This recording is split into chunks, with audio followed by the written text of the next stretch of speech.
Good morning. Today is March 3rd, 2021. I think it's March 3rd.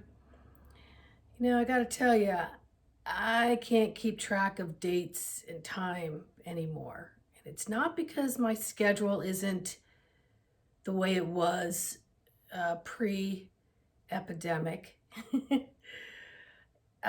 It's just the upgrades and the changing and really, I think part of who I've always been, and it's just showing itself more. My youngest daughter came in awake, and she had more conversations with people on the other side before she could speak words in this language. And she used to always say, time, time, time. God doesn't have time. So, as a parent of an awakened child and no support system in those realms besides myself, I working with her was on the daily. Every day was a little bit diff. So she didn't care if she was late to school. She didn't care. She just bucked time. And it was almost like an optimal defiance, disorder, if you want to clinically put it somewhere, parental defiance disorder. If you made a meal, you'd be halfway through your meal before she'd get to the table, and you just learn to deal with it. And I think it's because when I look back now and realized how awakened she was, that Earth was very unfamiliar and uncomfortable. And so there was a resistance to conforming, a big resistance. On top of the fact that she and I had exchanged many lifetimes together. So when she was 3, I was trying to correct her on something. And she listened, and then she said, "You can't tell me what to do. I was your mother before." Yep. And right about that age too, she was blow drying my hair, and she came running by the door, and she stopped. "Mom, Mom." I'm like, "What?" She's like, "Do you know what happens when you die?" I'm like, "Do tell." She goes, "You go out. This is just a shell." And I said, "Oh, okay. Well, thank you." She went running on, and I turned my blow dryer back on and just shook my head. Like, I'm in for learning a lot of lessons with this kid. A lot. And it's very difficult because I was one of 5 raised in order. In order. Do you understand me? Conveyor belt in order. And I was awakening more myself to my authentic self as she was developing. And I knew that when she was in utero, that this child was going to change my life. And it was bumpy road, bumpy road. There was a lot of protection I had to do with her until she was able to start doing it herself, because sleep was a massive issue because of all the visitors coming. And for the longest time, she couldn't explain to me what was happening to her. So I was able to, it was in the 90s, I guess, late 90s, that I came across an indigo like workshop, and she went with me. And she was told that she was a crystal indigo healer. And there was about 5 or 6 other kids of different ages that had been working with this group. So it's very new. And that was the first time she ever stood up with a microphone and told complete strangers that she could talk to people that were dead. And some people she didn't know that they weren't from this world. So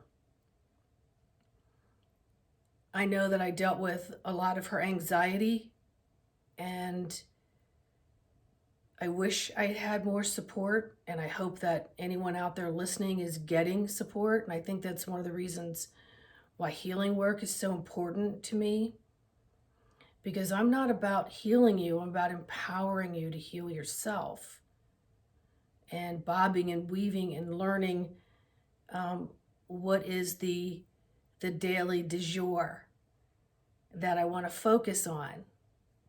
You know, what's the soup of the day? What do I want to focus on in that day so that I could be the best that I could be, and that I could be the best parent that I could be. She's in adulthood now, and there's times I'm really glad she doesn't live in the state because it's such a friction sometimes, because it's difficult to have conversations because she's really on a different plane. So anything here in this earth that she's learned doesn't apply to the quantum levels that she is on. So I had to really train myself to sit back and let go of those parent strings and appreciate her for all that she is and all that she will become as she steps into that more and more and more. So we have a lot of kids out there that got into addictions and trouble and attention deficit and all that stuff because they were misunderstood. And instead of nurturing the creative side of them learning differently, they were always being put into a conformed box. And their spirits didn't know how to handle that in the physical avatar. Just didn't know how to handle that. And we're now awakening where there's more like me and younger that are working to help of all ages. And I just love it when I see a teenager or someone in their early 20s doing light language and healing work and connected to the quantum, and they're on YouTube. It just warms my heart to see that they had the courage, or a support group, that family or whatever, to let them be who they are. And if you're a parent, that's a tough place to be, because we're trying to maneuver through the obstacle courses and get them to where they can fly on their own. But when you have somebody who is very heart-centered and super empathic, and I mean, much more than I am.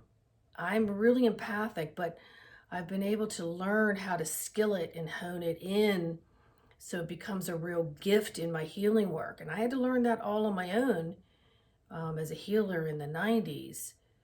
So I can't imagine what it's like for newer spirits coming in with this knowledge and this depth of feeling, and how comfortable it must be in their avatar.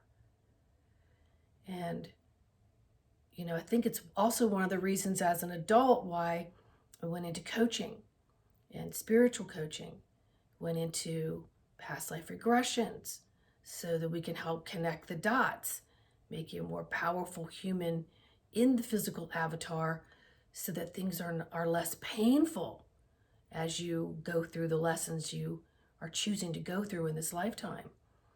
And hypnosis and breathing work and learning how to rely on all of your senses as a divine gift and not allow outside interferences that don't support that to dictate whether you fit in or not.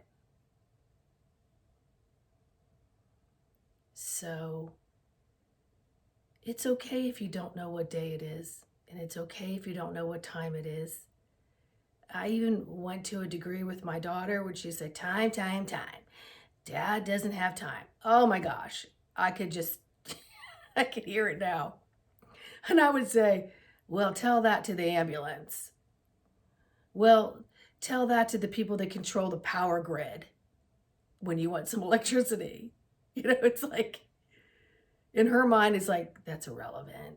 And that's like, I can't even comprehend that. So having her helped me develop even more compassion, more love, and to take more courses on how to really help others integrate so that they can live a less painful life and have more successes and filter through in a healthier way. So if you know anybody who needs that assistance, my email will be on this video. So just enjoy your day. Much love and light to each and every one of you. And honor your uniqueness. Honor it, because it's freaking cool. It's a superpower to honor your uniqueness, okay? And it's just that you're going to learn a little bit differently than others, but I can promise you, you're going to find people just like you.